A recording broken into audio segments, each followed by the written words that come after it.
Hermanas y hermanos, la semana pasada vimos a Jesús en el desierto, sufriendo una tentación. Tentación en este sentido es como un discernimiento, ¿verdad?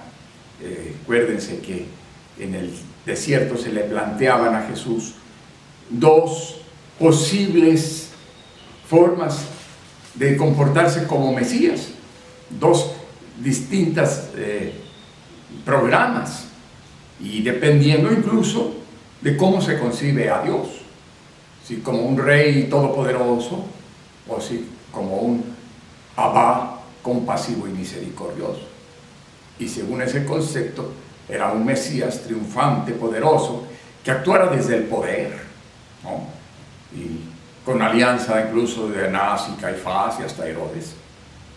O bien un Mesías solidario con los oprimidos, con los pobres, y que por tanto va a tener que sufrir su propia suerte y no utilizar sus poderes en propio beneficio, sino únicamente por compasión con los demás.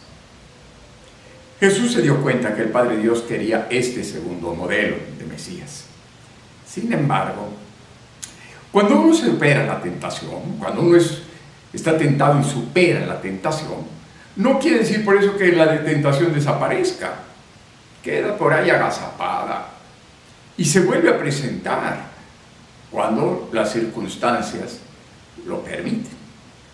Jesús está preocupado por lo que él va viendo venir.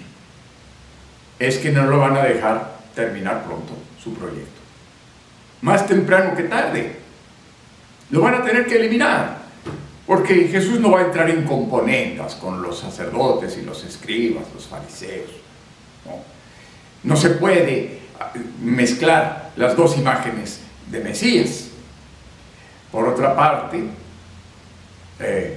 tal como ve las cosas, pues no lo van a matar los sacerdotes del templo, porque los romanos les tienen prohibida la pena capital. Solo los romanos pueden aplicar esta pena.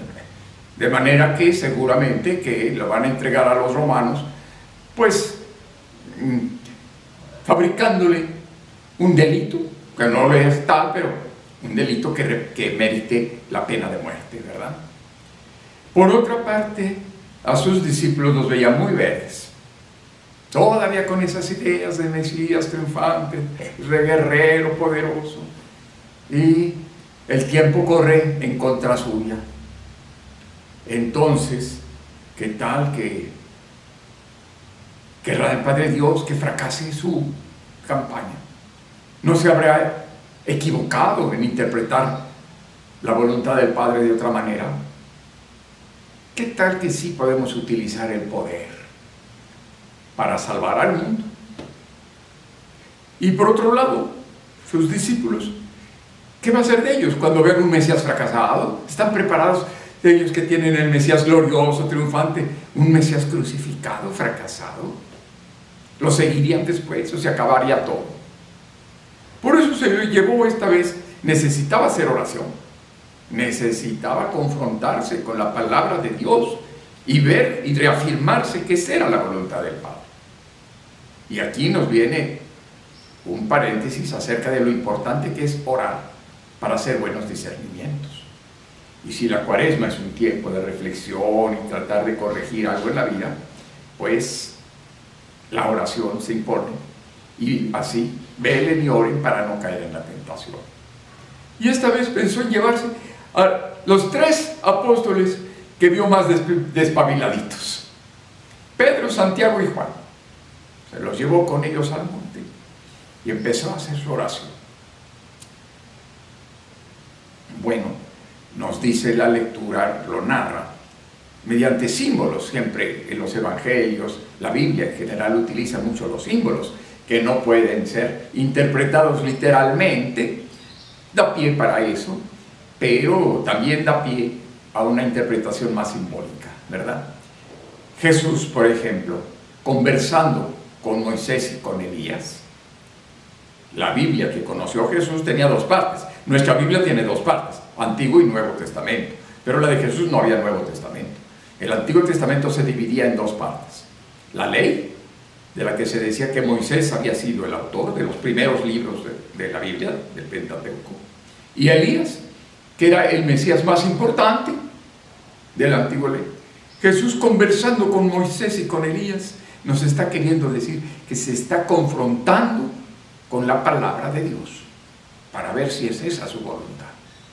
Ciertamente hay textos en la Biblia, en el Antiguo Testamento, que favorecen esta idea, este modelo de Mesías que él estaba prácticamente seguro que Dios quería. Pero también había otros textos de que decían un Dios o un Mesías rey triunfante, también existían, descendiente del rey David, ¿verdad? Entonces los apóstoles pues se durmieron, como muchas veces nos sucede en la oración, ¿verdad? Que nos quedamos dormidos. Pero despiertan y ven a Jesús transfigurado. ¿Qué quiere decir eso de transfigurado? Pues, en esta interpretación que tenemos, quiere decir que se transparentó su divinidad. Es el Hijo de Dios. Se transparentó esa divinidad. ¿Cómo y de qué manera? Es difícil ver. Los evangelistas ponen simplemente símbolos que para los interlocutores de aquel tiempo eran claros. Habla de una nube que los cubrió. La nube en el santuario del templo primeramente estaba sobre el campamento, y cuando había que ponerse en marcha la nube les iba señalando el camino. El rostro resplandeciente nos recuerda a Moisés, que cuando subió al monte del Sinaí, bajó con el rostro iluminado de tal manera que impactaba y causaba temor a la gente, y le obligaron a cubrirse con un velito, ¿verdad? Porque tenían miedo. La voz del cielo nos recuerda el bautismo de Jesús, pero también hay otras manifestaciones de una voz. Moisés también, cuando la zarza ardiente, ¿se acuerdan? Fue a ver que ahí escuchó la voz del cielo. Todos estos elementos eran ya parte conocidos del Antiguo Testamento, ¿verdad? Y los apóstoles, o el evangelista nos está tratando de decir, describiendo esto, que estaba transfigurado en su divinidad. Los apóstoles quedaban arrogados. Nunca habían visto a su maestro así. Ese rostro que irradiaba serenidad, sobrenaturalidad, majestad, ¿no? Y un gran gozo, un gran júbilo embargó su corazón. Y Pedro entonces le dijo a Jesús: ay, Señor, qué a gusto es estar aquí contigo. ¿Qué te parece? Hacemos 3 tiendas de campaña, 3 chozas, si tú quieres. Una para ti, otra para Moisés y otra para Elías.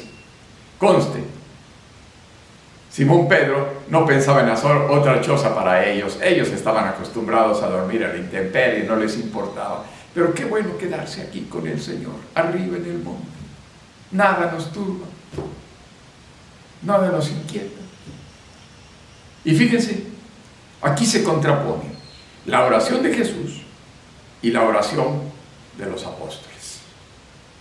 Y podemos poner estos 2 tipos de oración con 2 elementos: el opio y la levadura.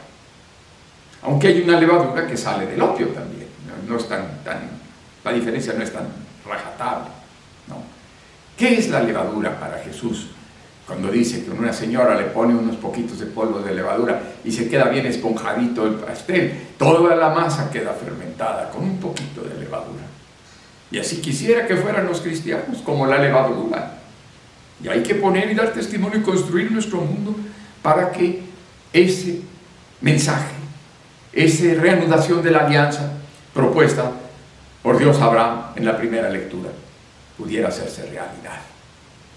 Pero también es el opio. El opio nos adormece, nos tranquiliza y nos deja relajaditos, ¿verdad? Y esa es la oración de los apóstoles, contrapuesta a la oración de Dios, que es levadura. Alguien, Carlos Marx, dijo que la religión y este tipo de oración y de religiosidad era el opio del pueblo, el opio. al que el pueblo recurre porque no puede soportar la intolerable situación que está viviendo y se refugia en las drogas, en el opio, que es más adormecedor, ¿no?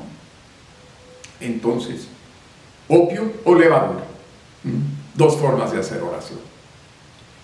Y cuando Pedro le dijo esto, vamos quedándonos aquí, desaparece la visión, ¿verdad? No, Pedro, no quedarse aquí, tenemos que bajar del monte, a donde están las contradicciones del pueblo, a donde está Anás, Caifás, Judas, los fariseos. Allá tenemos que ir, es nuestra misión, no es para quedarnos aquí bonito, tranquilos.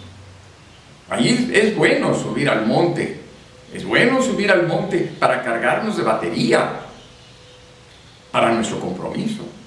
Es bueno subir al monte, pero también es mejor bajar del monte una vez que ya hemos confirmado el discernimiento, lo que Dios quiere, consultando a la Biblia, Moisés y Elías. Hay que seguir, pero les dice, ya cuando iban de regreso, el Hijo del Hombre va a tener que padecer mucho. Los ancianos, el Sanedrín, lo entregarán a los romanos, lo matarán. Dijo, pero de esto no hablen con la gente todavía, porque se escandalizarían, ¿verdad? Hay que formarlos un poco más, hay que hacerles más conciencia. Bueno, hermanos y hermanas, la Cuaresma es un tiempo de discernimiento y cuando se confrontan nuestros valores y nuestros intereses es cuando viene la tentación, ¿no? Pero es un tiempo de oración también. ¿Qué tipo de oración? No tanto las devociones, ni siquiera yo diría la contemplación pura, sino en los momentos difíciles que hay que hacer un discernimiento. ¿Qué quiere Dios en este momento que hagamos? Así era la oración de Jesús en estos casos. También era un judío piadoso y hacía también muchas oraciones de otro tipo, pero las clásicas, las propias de él, son en estos momentos. Pues hermanos y hermanas, que tengan una buena Cuaresma.